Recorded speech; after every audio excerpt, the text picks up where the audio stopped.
rock and roll comrades, and welcome to the inaugural episode of Speek Evil TV. Speek Evil TV is, of course, the video arm of the Speek Evil empire, which also contains the flagship print magazine.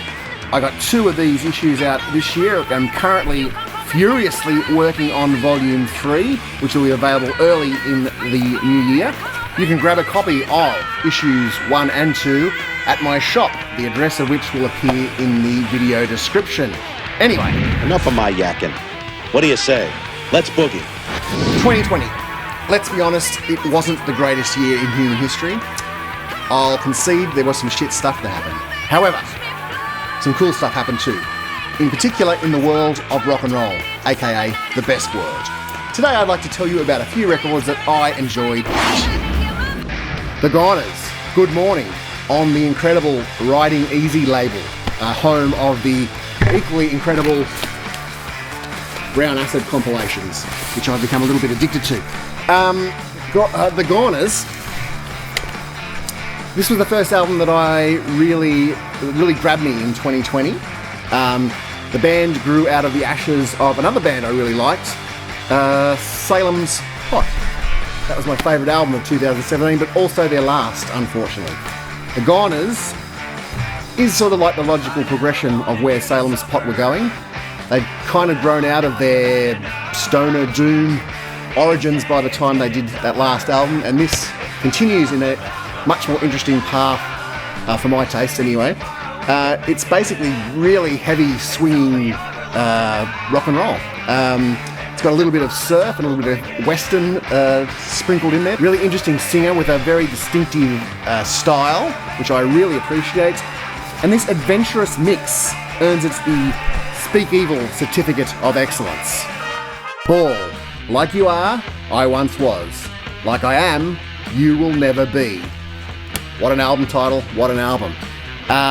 Ball pedal in a lot of occulty, satany type themes, a lot of fuzzed out guitars, 70s proto-metal, acid rock sort of riffs.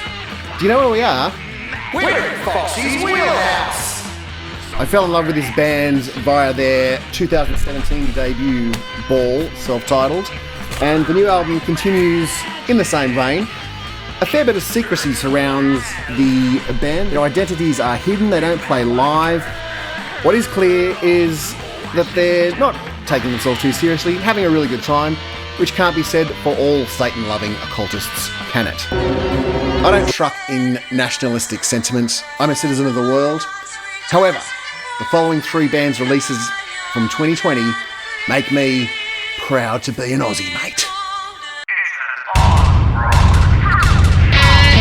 Last year, the Stiff Richards released this album, Dig, the title track of which will stand the test of time as one of my absolute favourites. I've seen them live a few times and they are sensational. The new album, State of Mind, is also killer. It has their underground Oz pub rock vibe happening. There's a little bit of the Replacements in there, I reckon, and like a lot of Melbourne rock bands, these guys love their downstrokes. So that kind of makes me think of the Highs, which is also a pretty good thing. Singer Wolfgang has a really raspy, emotional voice, which I love, and they also have a drummer, Lockie, who used to play in a band called Sun God Replica, who I also really loved.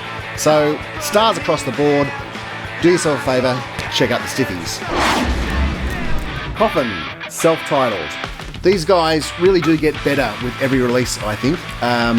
They've got, again, that Oz underground pub rock thing going on, but they do sort of move into some more extreme areas in the genre fields, a bit of metal, a bit of punk.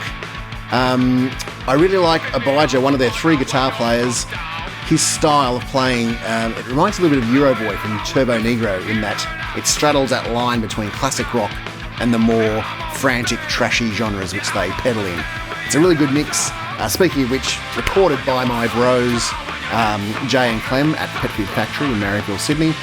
Great recording and a great album cover, which I believe Artie and Ben put together. Nice work, boys.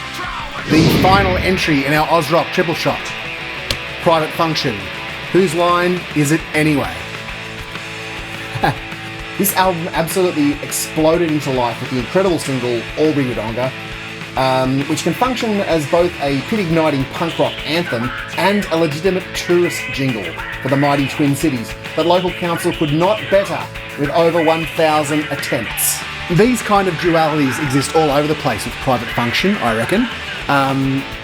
There's frantic punk rock mayhem in the vein of the Dickies or the Damned, but there's also super slick, glorious rock and roll goodness as well. Have a look at their song titles and you can see that the boys don't mind a little bit of troublemaking, a little bit of button pushing, but then they'll just do a irony-free, joyous cover of Are You Gonna Go My Way, seemingly just played for the hell of it. At All Rules, there's a quote here from lead singer Chris speaking to Rolling Stone magazine earlier in the year. When the album was released, he said, "I find that bands don't sing about things anymore. Back in the day, there's a guy who'd be like, pour some sugar on me, and you're like, I understand what the man is saying. Or like, Warwick's cherry pie. You're like, yeah, he's talking about a cherry pie. I get it." On the face of it, that's just a funny joke about not understanding cock rock metaphors. But is it not also the truth? I think it's both. I think that's good. Finally, we get to the third release of one of my favourite bands. We're talking Fuzz, the most successful band name to also succinctly describe the band's sound since Metal Church. Fuzz 3 is more of the prolific Ty Seagal's trademark grungy psychedelic melodies and some pretty cool frantic drumming from Ty himself, who, whilst a guitarist by trade, plays drums in this band. He's one of those annoying polymath musicians. I'm not sure why musicians can't just stay in their lane and be moderately okay at an instrument they've played for several decades. Maybe that's just me. Anyway, great album, love the buzz. That's it for my favourite new releases of the year. I guess the show's over. In this section, I'm going to give a shout out to a few albums I discovered this year whose initial release date I may have missed by up to 50 years.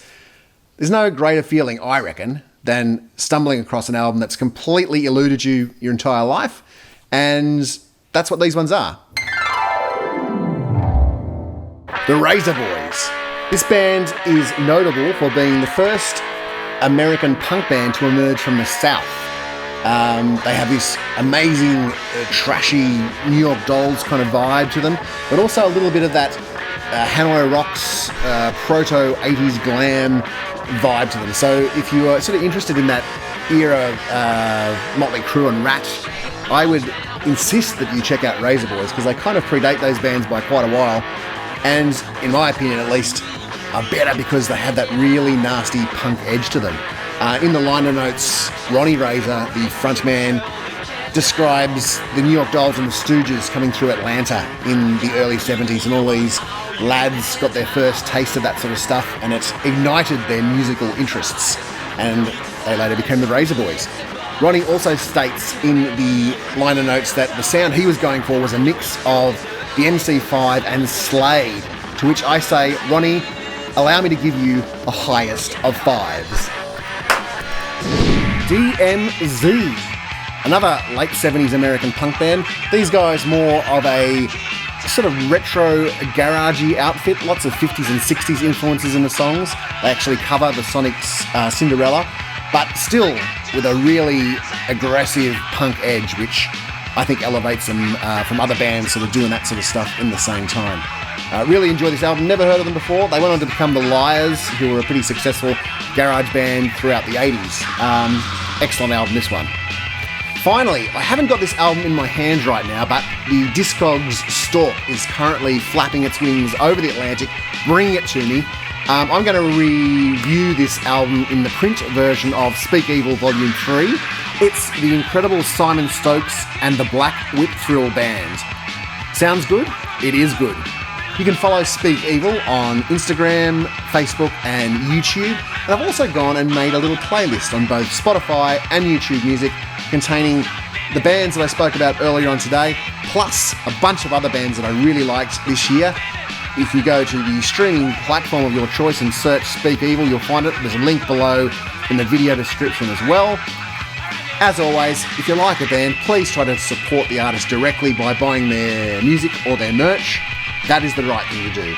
Anyway, till next time.